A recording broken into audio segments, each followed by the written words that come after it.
Hello viewers, तो आज हम ये सिर्फ एक आई शेडो पैलेट के साथ बहुत सुंदर सा half cut crease eye makeup करने वाले हैं। तो चलिए देखते हैं मैंने कैसे ये आई मेकअप को अचीव किया था। सबसे पहले मैंने आईज़ को सेट किया था एक बेज शेड के साथ, और सारे शेड्स मैंने स्क्रीन पर दिखा दिए, तो आपको कोई डाउट नहीं होगा। जो आई शेडो पैलेट मैंने यूज़ करी है वो है मार्स की 15 कलर आई शेडो पैलेट। ठीक है, बहुत अच्छा है, पिगमेंटेड भी है और इजीली ब्लेंडेबल भी है ना। धीरे धीरे करके हम एक एक शेड को डार्क करते जाएंगे। एकदम से मैंने स्टार्टिंग में डार्क नहीं अप्लाई किया। सबसे पहले बेज अप्लाई किया, फिर उसके बाद थोड़ा उससे हल्का सा डार्क शेड अप्लाई किया क्रीज पर, है ना। फिर उसके बाद मैंने अप्लाई किया एक ब्राउन शेड। ये जो ब्रशेज़ है ये मैं चेंज करती जा रही हूँ। पहले सबसे पहले मैंने सबसे बड़ा ब्रश लिया था, फिर उसके बाद थोड़ा छोटा। जितना डार्क आई शेडो का शेड होता जाएगा उतना ही हमारा छोटा ब्रश होता जाएगा। छोटे से क्या मतलब है, जो ब्लेंडिंग का जितना वो एरिया कवर करता है वो छोटा एरिया कवर करे। ठीक है, अब ये इतने 3 से 4 शेड लग जाने के बाद अब हम कंसीलर लेंगे। कंसीलर के लिए मैंने मेबलिन एज रिवाइन कंसीलर का यूज़ किया है। इससे अच्छे से मैं हाफ कट क्रीज बना लूँगी।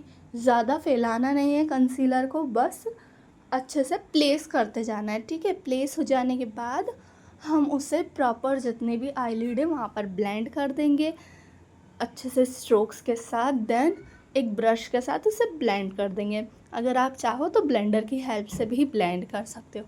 मैंने यहाँ पर सिर्फ ब्रश का यूज़ किया है। ये हो जाने के बाद अब हम जब ब्लेंडिंग हो जाए अच्छे से कंसीलिंग की, ठीक है, फिर उसके बाद हम एक डार्क ब्राउन शेड पिक करेंगे जो कि हमें आउटर कॉर्नर्स पर ब्लेंड करना है। जो एक शार्प लाइन दिख रही है आई शेडो और कंसीलर के बीच में, उसे हमें डिज़ोल्व करनी है। ठीक है, अब ये मैं कट क्रीज को थोड़ा सा फिनिशिंग दे रही हूँ एक लाइनर ब्रश के साथ। अब देखो ये यहाँ पर मैंने डार्क ब्राउन शेड पिक करके अच्छे से डिपॉजिट कर दिया और ब्लेंड कर दिया।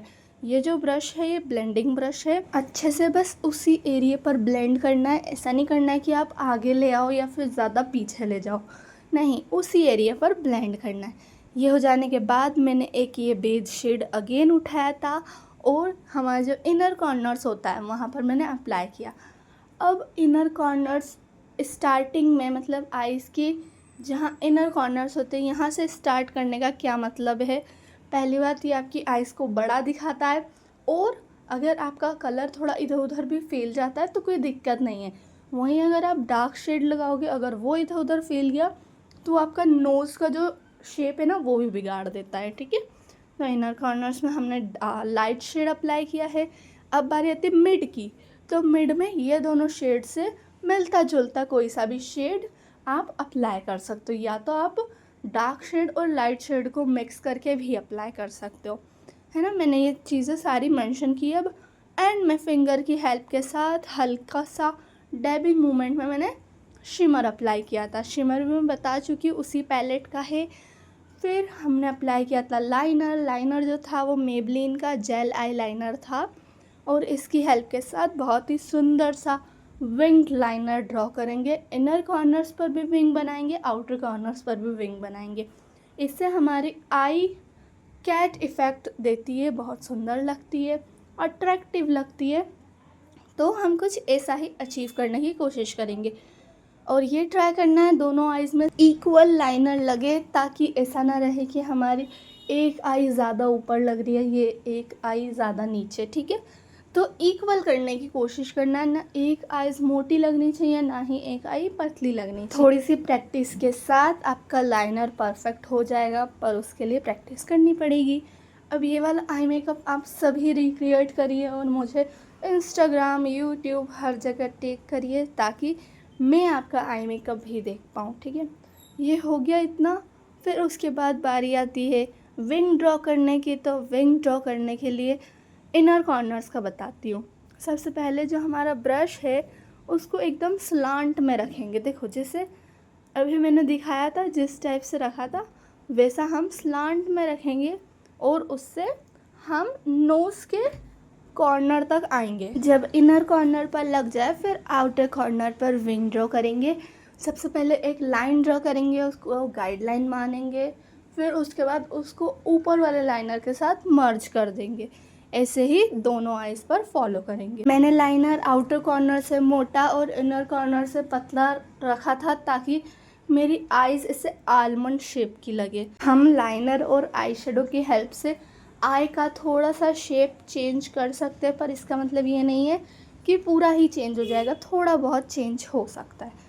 ठीक है, ये विंग ड्रॉ हो जाने के बाद अब हम लोअर लैश लाइन कर रहे हैं। तो लोअर लैश लाइन के लिए मैंने सबसे पहले ग्रीन काजल अप्लाई किया था लोअर लैशेस पर, दोनों साइड अप्लाई कर दिया प्रॉपर। थोड़ा सा मैंने नीचे तक अप्लाई किया था काजल ताकि वो पहली बात ग्रीन कलर दिखे और वो थोड़ा सा पॉप अप करे। ठीक है, दोनों आइज़ पर लगा दिया मैंने ग्रीन। फिर मैंने एक ब्लू शेड पिक करके अप्लाई किया था। अब ये करने का क्या मतलब था, आप दोनों आइज़ पर डिफरेंस देख सकते हो। ग्रीन ग्रीन अकेला अच्छा नहीं लग रहा था, इसलिए उसको थोड़ा सा डार्क करने के लिए मैंने ब्लू का टच दिया था। ये आप स्क्रीन पर देख सकते हो, दोनों में डिफरेंस है। हाँ, ज़्यादा नहीं है पर थोड़ा सा है, उससे हमारी ये जो आई है उसमें डेप्थ दिख रही है। ये हो जाने के बाद मैंने मस्कारा अप्लाई किया था। ये जो मस्कारा था ये मार्स का मस्कारा यूज़ किया था मैंने, और इसकी हेल्प से मैंने हर हेयर्स को प्रॉपर कोट किया था।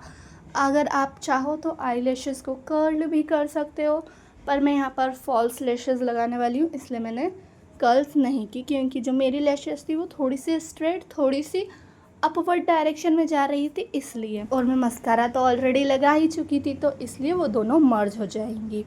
ठीक है, जो ग्लू मैंने यूज़ की थी वो स्विस ब्यूटी की ग्लू थी, ट्रांसपेरेंट वाली, और इसको अच्छे से मैंने आई लैशेस पे लगा दिया था। और फिर मैंने 20 to 30 सेकेंड्स वेट किया था ताकि ये जो ग्लू है वो थोड़ी सी स्टिकी हो जाए। उसके बाद मैंने अप्लाई की थी। जो मेरे हाथों में है वो है ट्विज़र, उसकी हेल्प से प्रॉपर आई लैशेस लग जाती, क्योंकि अगर हम फिंगर से लगाते हैं तो हमारा हाथ बीच में आता है तो वो ज़्यादा एरिया कवर करता है।